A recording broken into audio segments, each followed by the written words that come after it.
When we used to travel all the time, we kind of got really good at picking berries and apples and knowing what the trees and the bushes look like to be able to get some free wild produce. But we're on our way right now to go get some apples and pears. And what I do with those, sometimes there's little worms in them and things like that. And I just cut around them, and I use a lot of them for juicing, which is something that I love to do a lot of.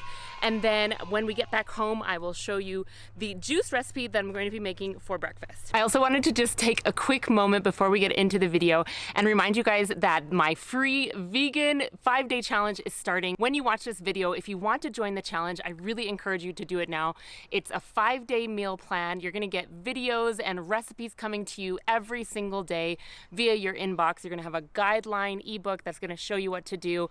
The recipes are delicious, and it's gonna be super fun to connect with you guys. There's a private Facebook group where I'll be going live a few times so we can kind of interact better, and you can ask your questions and post your pictures of what you're doing. I think it's gonna be a really fun experience. This is the first time I've done anything like this. I'm super excited for this challenge. If you haven't joined already, please sign up. The information is down in the description below, and don't be late.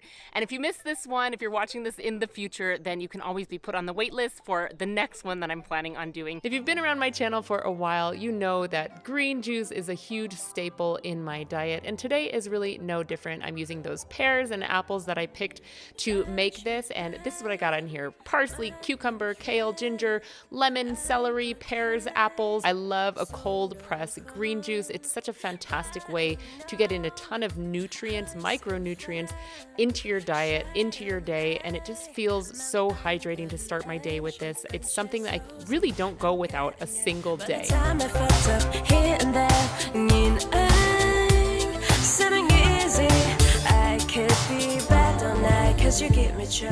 I always love growing microgreens and sprouts in my home, but lately I have taken it to another level. Wheatgrass juice is a complete protein. It's loaded with minerals and enzymes, and it's really high in chlorophyll. And chlorophyll aids in red blood cell production, detoxification, it boosts your immune system, and it really alkalizes the body. So even a little bit, like an ounce or 2 ounces a day, is helpful. Yes, it tastes horrible. I do not like the taste. I plug my nose every single time, but it's so worth it. It pulls heavy metals out of the system, it encourages better bowel movements, and it promotes good gut flora. So whenever I can grow it, I make juice and I drink it. Chase it down with the sweeter juice and you're good to go.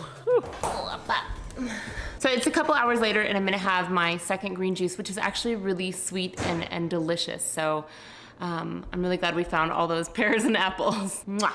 This is my absolute favorite dressing as of late. It's adapted from Tegan Gerard's house salad dressing, and it's just veganized, so delicious. You can use 3 tablespoons of tahini or vegan mayo, 2 tablespoons of yellow mustard, 1 tablespoon apple cider vinegar, 2 teaspoons of maple syrup, 2 tablespoons of fresh lemon juice, 2 teaspoons soy sauce, 1/3 cup of nutritional yeast, 2 garlic cloves pressed, then just salt, and I love freshly cracked black pepper in my salad dressings. It just kind of brings it, levels it up a bit.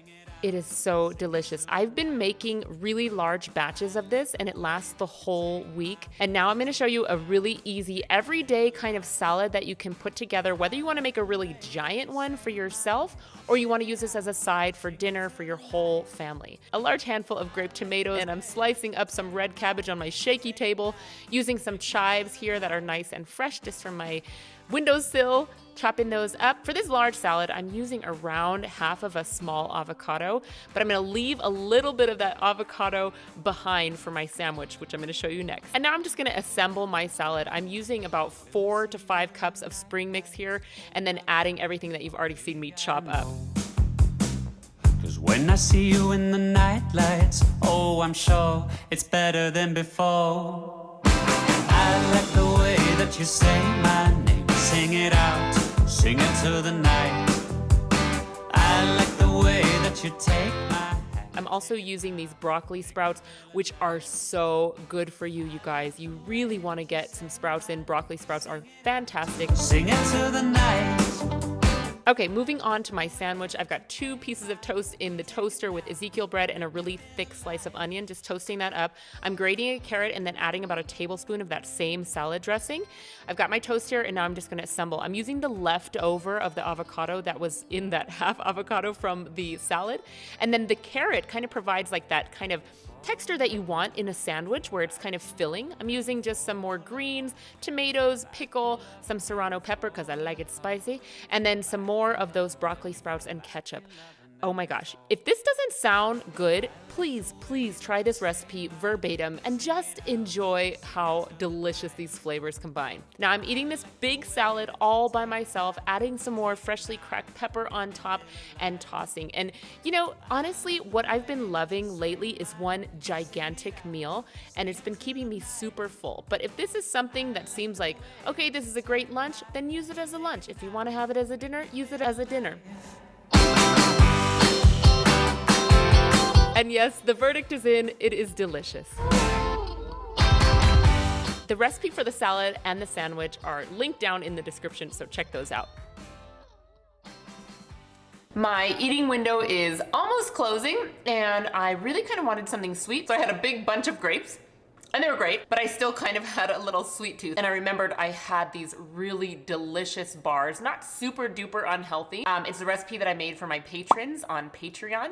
I think it was the July recipe. I've got some really great gems there that I don't share anywhere else. Anyhow, I had one more of these bars left, and it's really perfect. The peanut butter part kind of tastes like a Nutter Butter. I think that's the name of it. Remember those? Do they still make those? Nutter Butter? They're like those peanut butter cracker cookie things, but the inside tastes like that, and it's really good. With chocolate, I mean, like, you really can't go wrong. If you're interested, check out my Patreon for the recipe. Yum. And just as one last reminder, I hope you take part in the vegan 5-day challenge that I've got going on starting on September 12th, which is really soon. So if you haven't signed up already, join now. All the info is down below, and I look forward to seeing you guys in there. I've got a lot of recipes and videos for you guys in the works. I've got a lot of requests for my exercise routine as well as my skincare routine. So all of that is in the pipes. It's coming to you live. I'll see you guys very soon. Thanks so much for watching. I appreciate you. Mwah. Bye.